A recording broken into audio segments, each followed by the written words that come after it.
Akala nila sapat na ang lakas hanggang sa makalaban nila ang isang halimaw na hindi lang basta lumalaban, kundi umang-angkop.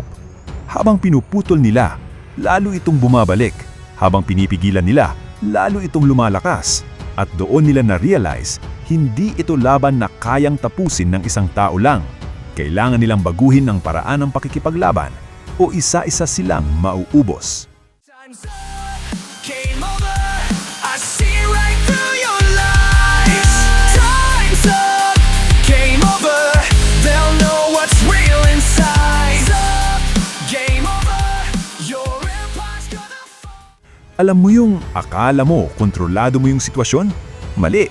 Tinuruan si Woojin ng mana arts pero hindi siya mukhang estudyante. Parang siya pa yung dapat katakutan. Habang tahimik sa side nila, yung magkapatid, iba na galawan. Hindi yan simpleng gutom, may mali na. Tapos biglang nagwala yung Tarask, walang warning. Doon na pumutok lahat. May lumabas na hindi mo basta matatawag na halimaw. At oo, dinurog nila. Mabilis, malinis, pero kulang. Kasi bumalik. At nung bumalik, may nauuna nang nawala. Si Rex. Umpisahan natin ang chapter na ito kay Raymond, mga Katoon Fam. Dahil napansin niya agad ang abomination na may kakayahang mag-regenerate, ay sinugod niya agad ang naturang halimaw kasabay ng pagsigaw niya sa pangalan ni Rex upang balaan ng kanyang apprentice. Subalit napakabilis ng pangyayari dahil sa oras na napansin at napalingon si Rex sa kanyang likod, ay ang oras naman ng kanyang kamatayan, mga Katoon Fam.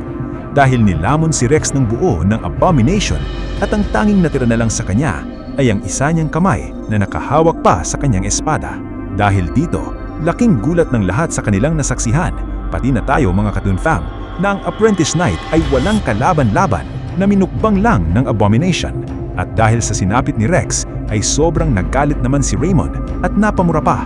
Kasunod ng mabilis niyang pag-atake ulit sa abomination gamit ang kanyang mana arts. At ganun na, BAM! Isang malakas na atake ni Raymond na tinatawag na Divine Flame Cleave ang matagumpay na tumamas sa abomination, mga Katoon Fam. Kasunod nito ang pagkahati na naman ng katawan ng halimaw kasabay ng malakas na alingaungaw ng iyak ng abomination. Habang bagsak pa sa lupa ang halimaw, ay hindi nag-aksaya ng oras si Raymond at mabilis niyang pinuntahan ang abomination sa pag-asa niyang maililigtas pa niya ang kanyang apprentice. Sumisigaw si Raymond habang desperado niyang hinahalukay ang katawan ng abomination. Pilit niyang pinatatatag si Rex na huwag sumuko dahil ilalabas niya ito mula sa katawan ng abomination, mga Katoon Fam. Habang patuloy si Raymond sa paghalukay sa katawan ng abomination, ay hindi niya naman napapansin sa likod niya ang unti-unting paggalaw at pagbuo ng parte ng katawan ng halimaw. Kasunod nito ang mabilis na pagsugod ng parte ng katawan ng abomination sa busy na si Raymond, mga Katoon Fam. Buti na lang ay napansin na ito agad ni Woojin, mga Katoon Fam. Kaya naman mabilis na gumalaw na ang ating bida guys at matagumpay niyang nailigtas si Raymond para hindi siya matulad sa sinapit ng kanyang apprentice. Bagamat nagtagumpay si Woojin iligtas si Raymond, ay hindi pa rin nakaiwas si Raymond sa mga atake ng abomination, kaya naman nagtamo pa rin si Raymond ng mga sugat sa kanyang katawan, mga Katoon Fam. Matapos nito, naging low morale ang mga mercenaries dahil sa sinapit ng Holy Knight. Sumisigaw pa ang isa sa pag-aalala na kung dito na ba daw sila mamamatay. Habang nagkakagulo na ang mga mercenaries, ay mabilis na namang nagsitipon ng mga nagkalat na parte ng katawan ng halimaw at nagsimula ulit itong magbuo. Parang si Majin Buu lang, mga Katoon Fam. Napaisip naman si Woojin habang nakatuon ulit ang kanyang pansin sa halimaw at nasabi niya sa sarili niya na ganito daw pala ang itsura ng isang tao kapag naging halimaw. Ang tinutukoy ni Claire na abomination. Dugtong pa ni Woojin na habang mas lumalalim pa sa pag-iisip na kung patuloy siyang magmumukbang ng mga monster cores, ay sasapitin din niya ang galitong kapalaran balang araw.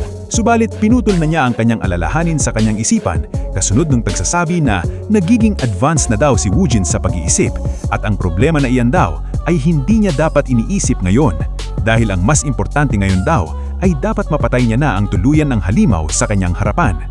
At ganoon na nga, mga Katoon Fam, sumugod na ang ating bida sa halimaw habang dumipensa naman ang halimaw na ito sa ating bida. Habang patuloy na umaatake si Woojin sa halimaw, ay nag-a-analysis naman siya sa ability ng abomination.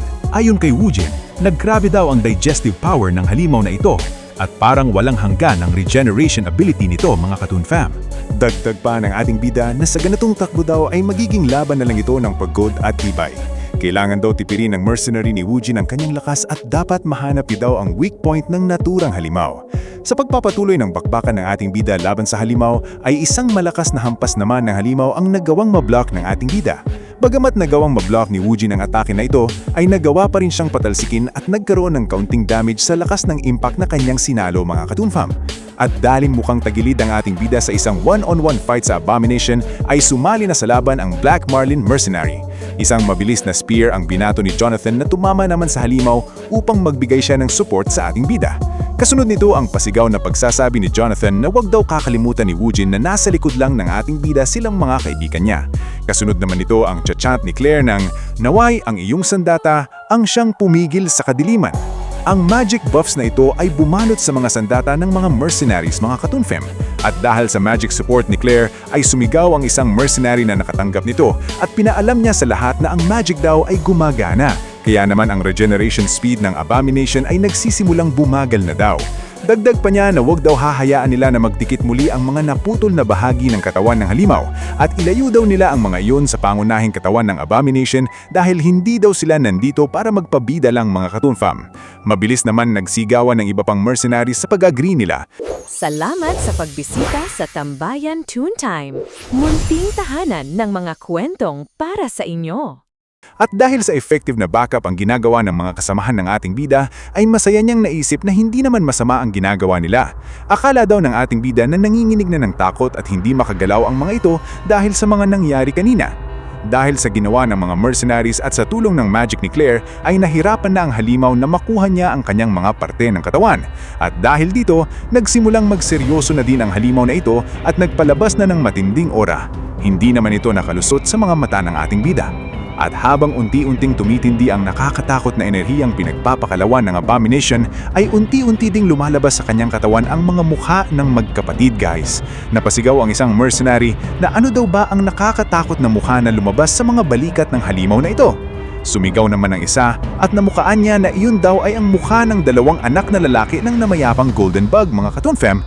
Matapos nito ay mabilis na nagpalabas ang halimaw ng maraming tentacles at lahat ng ito ay may iisang layunin lang guys. Ito ay ang sapilitan na kunin at ibalik ang mga parte ng katawan na pinagtutusok ng mga mercenaries. At dahil sa bilis ng pangyayari ay wala nang nagawa pa ang mga mercenaries kundi ang magsigaw na lang na mag-ingat daw ang lahat. Kasunod nito ang pasigaw na pagsasabi nila na ina-absorb muli ng Abomination ang mga laman nito.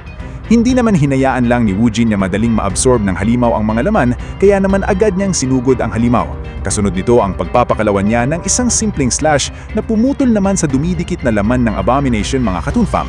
Dahil sa ginawa ni Wujin ay nagalit ng sobra ang Abomination sa ating bida kasabay ng pagpapakalawan niya ng nakakabinging roar. Kasunod nito ang mabilis na pag-retaliate ng halimaw kay Wujin na nagawang mablock ng ating bida mga katunfam. Matapos nito ay nag-aalala namang kinumpusta ni Jonathan si Wujin kung okay lang ba daw ang ating bida. Sumagot naman si Wujin na okay lang naman daw siya at panatilihin daw ni Jonathan ang kanyang magiging alisto niya dahil ang halimaw daw na kanilang kalaban ngayon ay mayroong napakalaking power boost. Nagtanong naman si Jonathan na kung ang biglang paglakas daw ng halimaw ay dahil sa paglabas ng mukha ng magkapatid at ano na ba daw ang gagawin nila ngayon. Seryoso naman na sumagot si Wujin na ipagpatuloy daw nilang hiwain ang katawan nito dahil kung mapuputol daw nila ang sapat na layer, sa huli ang monster core na lang daw ang matitira. Subalit ang problema daw ng ating bida ay ang regeneration speed ng Abomination. Kumpiyansa namang sumagot si Jonathan na wag daw mag-alala ang ating bida. Kahit na daw lumakas ang Abomination, ay nakita na daw nila ang galaw at pattern ng halimaw na ito.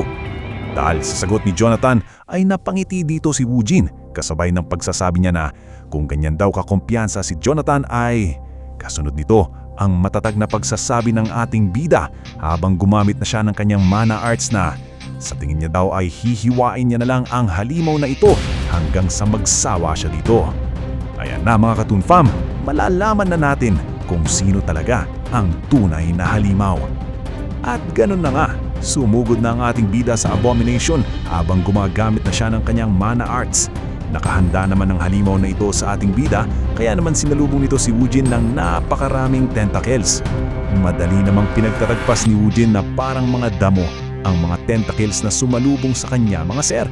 At habang ginagawa ito ng ating bida, ay sumigaw naman si Jonathan at sinabihan niya ng kanyang grupo na huwag daw nilang hahayaan na makaregenerate ang Abomination at dapat daw ay panatilihin nila ang pag-pressure sa Abomination. At dahil sa teamwork ni Woojin at ng Black Marlin Mercenary, ay madali nilang napaghiwa-hiwalay ang mga laman ng Abomination. At nagpatuloy lang sa pag-iyak ang halimaw na ito mga Katoon Fam. Kasunod nito ang matagumpay na paglapit ni Woojin sa Abomination at pag-abot sa kanyang goal, ang Monster Core. Kasabay ng malamig na pagsasabi ng ating bida na tapos na daw ang labanan na ito. At ganun na slash! Isang matagumpay na mana art slash ang pinakawalan ni Woojin na tumama sa Monster Core mga Katoon Fam. Matapos ang huling atake na ginawa ng ating bida at ang unti-unting pagbagsak ng nahiwang Monster Core sa lupa, ay ang isang napakasandaling katahimikan naman ang bumalot sa lahat ng nakasaksi nito.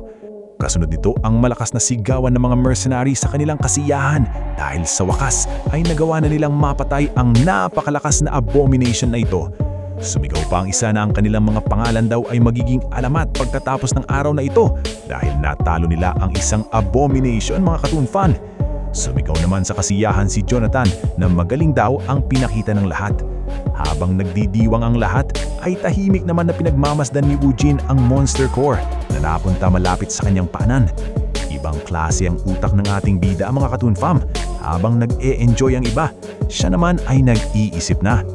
At habang nangyayari ang lahat ng ito, ay may isang silhouette naman na tahimik na nagmamasid sa ating mga bida sa hindi kalayuan. Naiinis ang babae na ito habang nakikita niyang nagsasayahan ang grupo ni Woojin sa pagpatay nila sa Abomination. Malungkot na nagsalita ang misteryosong babae na ang anak ng Golden Bug na sina Derek at Cedric daw ay sa huli ay wala din silang pinagkaiba sa kanilang ama at sila daw ay mga kaawa-awang nilalang mga Katoon Fam.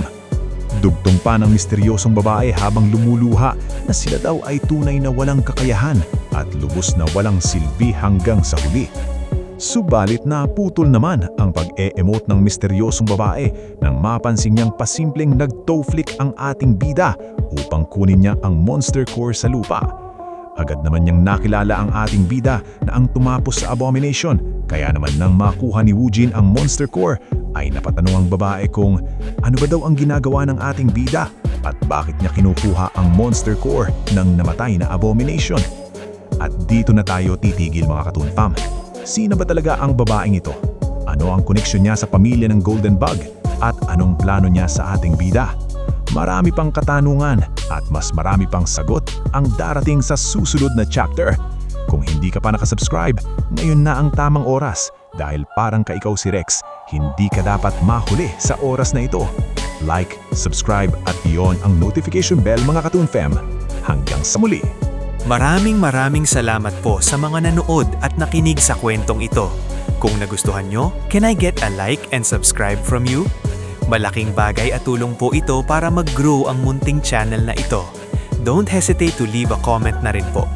Again, thank you very much mga Katoon Fam. Before I finish this fight, quick plug, subscribe to my channel or you'll miss how it ends.